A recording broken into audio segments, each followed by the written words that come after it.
जन्नतेरी auto दरोजा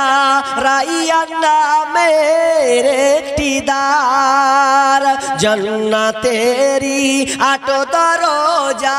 राइयान नामेर एकटी द्वार सेई द्वारेते जाबे केवल जारा आल्लाहर रोजादार रोजादारेर मुखेर घान नाभिर खुशबू समान ताई तो एदेर एत आदर करें प्रभु रहमान इस्लामेरी पैगाम निये आसे धराए रमजान भोरेर आगे नियत बांधो भूल करो ना मुसलमान भूल करो ना मुसलमान ताहले जारा জান্নাত যাবে রাইয়ান নামক দরজা দিয়ে কারা যারা আল্লাহকে রাজি করার জন্য এই রমজান মাসে রোজাকে কষ্টের মধ্যে থেকে বসে রাখবে আল্লাহ সুবহানাহু ওয়া তাআলা বলছেন এই রমজান মাসের রোজাকে আমি ফরজ করে দিলাম কেন করলাম লাআল্লাকুম তাত্তাকুন যাতে করে তোমরা ঈমানদার মুত্তাকি হবে আল্লাহ ভীরু হবে তাকওয়াবান হবে এই জন্য আমি রমজান মাসের রোজাকে ফরজ করে দিলাম মানুষ কিন্তু তাকওয়াশীল হয় মানুষ কিন্তু ঈমানদার হয় কিভাবে ঈমানদার হয় আপনাকে বলি শুনেন প্রচুর রোদ উঠেছে এখন রোদ উঠতে গিয়ে দেখবেন মানুষ অনেক সময় ভুল কাজ করে কিন্তু রমজান মাসে দেখবেন কেউ খায় না খাই গো কেউ খাবে না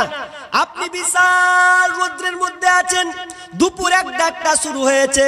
রোদ যেন সূর্য যেন মাথার উপরে উঠেছে এখন আপনি মনে মনে ভাবছেন কি করি আর তো চলে না তো আপনি বলছেন আমি গোসল করব গোসল করতে করতে আপনি মাথায় পানি ঢালছেন পানি ঢালতে ঢালতে ঢালতে ঢালতে এমন সময় আপনি যখন ঢালছেন আপনার মুখ দিয়ে পানিটা চলে যাচ্ছে পাস হয়ে কিন্তু একবারও তো মনে হয় না যে খেয়ে নি তবে যদি আপনি পাস হতে হতে মুখ দিয়ে যদি খেলেন কেউ দেখতে পাবে কি কেউ দেখতে পাবে না এরপরে আপনি যেন খাচ্ছেন না বারবার যেন আপনি ফেলছেন কেন পৃথিবীর তো কেউ দেখতে পাবে না আল্লাহ ছাড়া এরপরে আপনি খাচ্ছেন না শুধু তাই নয় আপনি 3টার সময় রুমের ভেতরে আছেন দরজাকে লাগিয়ে দিয়েছেন ফ্রিজ আছে ফ্রিজের মধ্যে অনেক খাবার আছে এতগুলো খাবার যে আছে ঠান্ডা আছে ফ্রিজে আছে ফল ফ্রুট আছে এরপরেও আপনি মন চাই না যদি আপনি মনে করেন আমি একটা মিষ্টি নিব আর তাড়াতাড়ি খেয়ে এক গ্লাস পানি খেয়ে নীরব হয়ে যাব কিন্তু আপনি করতে পারবেন কারণ আপনার মা বাইরে ভাই বাইরে আপনার স্ত্রী বাইরে আপনার স্বামী বাইরে সবাই বাইরে আছে এরপর আপনি খেয়ে নিতে পারবেন কিন্তু আপনি খাচ্ছেন না কেন তো আপনি আল্লাহর ভয়ে কারণ আমি রোজাটা রেখেছি আল্লাহর জন্য কোনো মানুষের জন্য নয় বাংলাদেশের একটা লোক বয়স্ক লোক রাস্তা দিয়ে যাচ্ছে তো রাস্তা দিয়ে যেতে যেতে একটু সাংবাদিক চলে এসেছে 2-3টা তো সাংবাদিক এসে বলছে এই চাচা এদিকে আসো কি চাচা রোজা আছেন বলছে হ্যাঁ রোজা আছি রোজা কেন করবো না রোজা আছি চাচা রোজা আছেন এত রোদ একটা কথা বলবো কি আপনাকে 5,000 টাকা দিব 5,000 টাকা দিব নিন কিসের কারণে বলছে আমার কাছে এক বোতল পানি আছে এই বোতলে পানি আছে আপনি খান একটু খুলে দেন রোজাটা 5,000 টাকা নগদ আপনাকে দেবো যে 5,000 টাকা দেখতে পাচ্ছেন তো কি উত্তর দিয়েছেন জানেন চাচা উত্তর দিয়ে যে তুমি আমাকে রোজা ভঙ্গ করার জন্য 5,000 টাকা দিচ্ছ তুমি আমাকে 5,000 টাকা দিবে যদি আমি রোজাটা ভেঙে দেই এটা তুমি কোন মুখে বললে বলো আমি যেদিন থেকে সাবালক হয়েছি যেদিন থেকে আমার জ্ঞান হয়েছে সেই দিন থেকে আমি রমজান মাসে রোজাকে ছাড়ি না ওরে বেটা তুমি আমাকে 5,000 টাকা কেন তুমি যদি আমাকে লাখ টাকাও দিয়ে দাও আমি তো গরিব আমি 3 বেলা খাবার জুটানোর জন্য আমি রাস্তায় ছুটেছি রাস্তায় বেরিয়েছি 200-300 টাকা ইনকাম করার জন্য কিন্তু রোজা ভঙ্গ করার জন্য যদি আমাকে লাখ টাকাও দিয়ে দাও তবু আমি রোজাকে ছাড়তে পারবো না কারণ আমি এই রোজাটা কোনো পৃথিবীর মানুষের জন্য নয় আমি আল্লাহর জন্য এই রমজান মাসে রোজাটাকে রেখেছি রমজানের 30 রোজা মাপ হবে তোর গুনার বোঝা রমজানের 30 রোজা মাপ হবে তোর গুনার বোঝা মাসুম শিশুর মতন প্রভু জীবন তোমায় করবে দান ভোরের আগে নিয়ত বান্ধ ভুল করো না মুসলমান এই মাসেতে 2টি খুশি একটি খুশি ইফতারে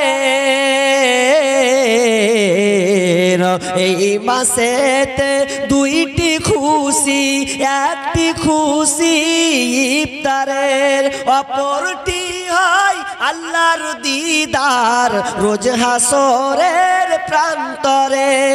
এত সুন্দর মধুর ডাকে যে জন সদা লুকিয়ে থাকে রোজ হাসরে কাঁদবে সেদিন পাবে না খো আল্লাহর দার ভোরের আগে নিয়ত বান্ধ ভুল করো না মুসলমান ও বৃদ্ধ লোক বলছেন আমি পারবো না রোজা ছাড়তে অতএব তুমি এখান থেকে যাও আমি আমার জায়গা ঘাটা দিয়ে দিলাম তার মানে যারা রোজা রাখে তারা পৃথিবীর কারো জন্য নয় একমাত্র আল্লাহর জন্য তারা রোজা রাখে আর আল্লাহ তাআলা নিজে বলছে আমার বান্দারা আপনি যদি নামাজ পড়েন নামাজ পড়ার নেকি আছে আপনি দান করবেন দান করার নেকি আছে বিভিন্ন নেকির কিন্তু ইবাদতের পুরস্কার কিন্তু আপনি পাচ্ছেন বলে দিয়েছেন কিন্তু কেউ যদি রোজা রাখে তো রোজা রাখার পুরস্কার কি আছে এটা কোনো পৃথিবীর কেউ বলতে পারবে না কারণ আল্লাহ নিজে বলেছেন এই রোজাটা আমার জন্য মানুষ রাখে এই জন্য আমি নিজের হাতে তাদেরকে প্রাপ্তটা দিব আমি আল্লাহ নিজের হাতে তাদেরকে পুরস্কার করব যারা রোজা রাখবে আল্লাহর সঙ্গে তাদের দিদার হবে আল্লাহর সঙ্গে তাদের মোলাকাত হবে কিন্তু যারা আমরা রোজা রাখি না রোজা রাখছেন না যারা আরেকটা আপনাকে হাদিস বলি ভালো করে শুনেন কি হাদিস তারপর আমি হাদিসটা বলবো আপনারা উঠছেন যেহেতু এজন্য ওই হাদিসটা শর্ট করে বলে দেব তাকে এই হাদিসটা আপনাকে বলে দিই কি হাদিস ভালো করে শুনেন আল্লাহ রাসূল মিম্বারে উঠলেন মিম্বারে উঠে বলছেন আমিন আবার দ্বিতীয় সিঁড়িতে পা দিয়েছেন বলছেন আমিন আবার তৃতীয় সিঁড়িতে উঠছেন দিয়ে বলছেন আমিন তিনবার 3 সিঁড়িতে উঠে আমিন সাহাবীরা অবাক ইয়া রাসূলুল্লাহ আপনি এরকম কেন করলেন গো আপনাকে তার কোনোদিন দেখিনি এরকম আমিন আমিন বলতে তো আপনি 3বার 3 সিঁড়িতে উঠলেন মিম্বারে আপনি আমিন বলছেন সাহাবীরা জিজ্ঞাসা করছেন মা কুনতা তাসনাউ হাদা মা কুনতা তাসনাউ হাদা ইয়া রাসূলুল্লাহ আপনি এই রকমটা কেন করলেন কি এমন কাজ কি এমন কারণ আছে আল্লাহ রাসূল বলেন আমার সাহাবীরা এখনই আমার কাছে জিবরিল আমিন এসেছিল আমি যখন প্রথম সিঁড়িতে পা দিলাম তখন জিবরিল আমিন বলছে যে ব্যক্তি রমজান মাসে রোজাকে ফেলো কিন্তু রোজা পাওয়ার পর সে এর পাপকে মিটাতে পারল না সেই ব্যক্তিটা ধ্বংস হয়ে যায় সে ধ্বংস হয়ে যাক এটা হলো তাই জন্য আমি আমিন বললাম আচ্ছা যারা রমজান মাস পেল কিন্তু রমজান মাস পেয়ে তার পাপকে মিটাতে পারলো না পাপকে মোচন করতে পারলো না ওই ব্যক্তি ধ্বংস হয়ে যায় নাম্বার 2 নম্বর কি ধ্বংস দ্বিতীয় পারা আমিন যে বললেন বলছে যে ব্যক্তি আমার নাম শোনার পরেও সাল্লাল্লাহু আলাইহি সাল্লাম বলে না কিংবা দরুদ পড়ে না ওই লোকটা ধ্বংস হয়ে যাক বিশ্ব নবীর বদদুয়া আমার দোয়া হয়তো কোনো সময় লাগবে নাও লাগতে পারে কিন্তু নবী বদদুয়া দিয়ে গেছেন তো লাগবেই লাগবে এখনো সন্দেহ আছে জি কোনো সন্দেহ নাই নবী বলেছেন তো কেউ যদি নবীর নাম শোনার পরে অনেক লোক খ্যাপার মতন খালি এরকম করে থাকে কেউ যদি মুহাম্মদ নাম ব্যবহার করে তাহলে আপনাকে সঙ্গে সঙ্গে বলতে হবে কি সাল্লাল্লাহু আলাইহি ওয়াসাল্লাম যখনই আপনি নবীর নাম শুনবেন তখনই সঙ্গে সঙ্গে বলতে হবে সাল্লাল্লাহু আলাইহি সাল্লাম অনেক লোক আছে খুতবা যখন দেয় এই করে আছে আচ্ছা মুখটা নড়া নবীর নাম নিল বল অনেক লোক বেহুদার মতন চেয়ে থাকে সাল্লাল্লাহু আলাইহি সাল্লাম বলে না যদি কেউ না বলে তাহলে ওই ব্যক্তি ধ্বংস তার জন্য ধ্বংস নাম্বার 3 নম্বর বিষ্ণু বলছেন যে ব্যক্তি মা বাপ বৃদ্ধ হয়ে গেছে বাপ কিংবা মাকে পেল, কিন্তু বাপ মাকে পাওয়ার পরেও সে জান্নাত নিতে পারল না, ওই ব্যক্তিটা ধ্বংস হয়ে যায়। মা বাপ যার বেঁচে আছে, মা বাপ বেঁচে আছে কিন্তু মা বাপের খিদমত করতে পারলো না, খিদমত করে জান্নাত নিতে পারলো না, ওই ব্যক্তিটা ধ্বংস হয়ে যাবে, ধ্বংস। তার মানে যার বাপ মা দুনিয়াতে বেঁচে আছে, ও যদি ওর বাপ মা বেটার উপরে নারাজ থাকে আর যদি নামাজ পড়ে, তাহাজ্জুদের নামাজ পড়ে, ওর নামাজ আল্লাহর কাছে কবুল হবে না। বাপ মা যদি অসন্তুষ্ট থাকে যে আমার বেটার জন্য আমি দুঃখে আছি ভারাক্রান্ত মনে, তাহলে জেনে নেন ওই ছেলে কোনোদিন জান্নাতে যেতে পারবে না, আল্লাহ তাআলা তার ইবাদতই কবুল করবে না। কারণ কোরআনে যত আয়াত আছে, যত ইবাদতের কথা আছে, একটা একটা করে বর্ণনা নাই, কিন্তু মা বাপের ব্যাপারে একটা একটা করে আলোচনা আছে, যে বাপ মায়ের সঙ্গে টু শব্দ তুমি করতে পারবে না। দেখবেন আপনাদের এলাকায় যদি একটা প্রশাসনের গাড়ি ঢোকে, প্রশাসন পুলিশ বুঝেন, পুলিশ যদি এখানে এসে যায় প্রশাসন, তো আপনার সামনে আছে, এবার আপনি দেখেন ওরে বাপরে প্রশাসন, পুলিশ আগা দিকে দারোগা দিয়ে তুমি আপনি মাথাটাকে এইভাবে নিচু করে নিলেন, আপনার এই অমুকের বাড়ি কোনটা রে, বলবেন ও স্যার স্যার, এইদিকে ওই সাইডে, মানে এমন ভাবে কথা বলছে ওর মাথা হেড নিচে এরকম হয়ে গেছে, মানে কে যে ওর বাপ চলে এসেছে, বড় বাপের বাপ, মাথাটা একবারে নিচে হয়ে যায়, নরম ভাবে কথা বলছে। ওই জিনিসটা কার সামনে হওয়া উচিত ছিল? জি, বাপ মায়ের সামনে। ওটা তুমি প্রশাসনে দারোগার সামনে করলে, ওটা তোমাকে বাপ মায়ের সামনে এরকম করতে হতো, আব্বা জি, আব্বা জি, মা জি বলেন, মুখখানকে নামিয়ে ঠান্ডা মেজাজে কথা বলতে হবে। তখন আবার লয়, বাপ মা যদি বলে কি হলো, বকার জায়গা পাই না, তখন আপনি ঝাঁকি মেরে দিয়ে আপনি বেরিয়ে চলে যাচ্ছেন। প্রশাসনে পুলিশের ব্যাপারে দেন তো একবার কেমন হয়, পিছের চামড়া আপনার উঠিয়ে নেবে,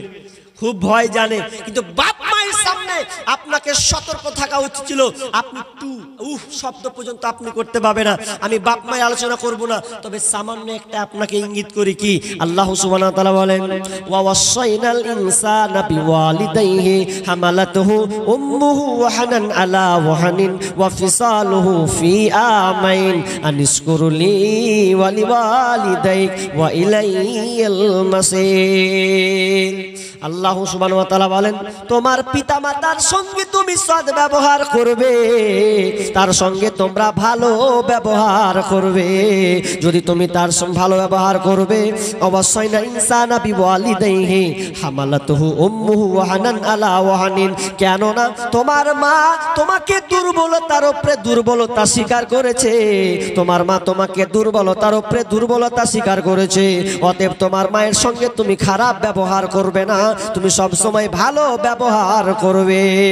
ওয়াহানান আলা ওয়াহানান, দুর্বলতার উপরে দুর্বলতা। তোমার মা পেট যখন বড় হয়, তুমি যখন 2 মাসের হবে, 3 মাসের হবে, 4 মাসের হবে, 5 মাস হবে, যত তুমি বড় হবে তোমার মায়ের পেট তত আস্তে আস্তে বড় হবে, আর তোমার মায়ের কষ্টটা দিন রাত সবসময় বাড়তে লাগবে। তোমার মা খেয়ে সুখ পাবে না, বসে সুখ পাবে না, দাঁড়িয়ে সুখ পাবে না, হাঁটতে গিয়েও কোনো মতে সুখ পাবে না, কারণ দুর্বলতার উপরে দুর্বলতা। দেখবেন অনেক মা আছে যখন প্রেগনেন্ট হয়, তার প্রতিবেশী, তার বোন, তার খালা তাকে বুঝায়, তার নানি তাকে বুঝায়, ওরে আমার বহিন রে, তুই সাবধানে থাকবি, ভালো থাকবি, আল্লাহ বিল্লাহ কর, নামাজটাকে ভালো ভালো করে পড়িস, কোরআনটাকে একটু তেলাওয়াত করিস, ভালো পথে চলার চেষ্টা করিস। তার মানে কি, এই যে পেটের সন্তানটা একটা মারাত্মক, এই তুলনা কোনো পৃথিবীর কোনো কারো সঙ্গে তুলনা করা যাবে না। এই যত্ন আপনাকে না, এই কষ্টটা একজন মা ছাড়া পৃথিবীর কেউ এটা বলতে পারে না। এই জন্য দেখবেন অনেক মা আছে সন্তান প্রসব দিতে গিয়ে পৃথিবী ছেড়ে চলে যায়। অনেক মেয়ে প্রেগনেন্ট আছে, দেখবেন এরকম অনেক প্রমাণ পাওয়া আছে। আপনার এলাকায় আছে, হয়েছে কিনা জানি না, আমাদের মুর্শিদাবাদে অনেক ঘটনা আছে।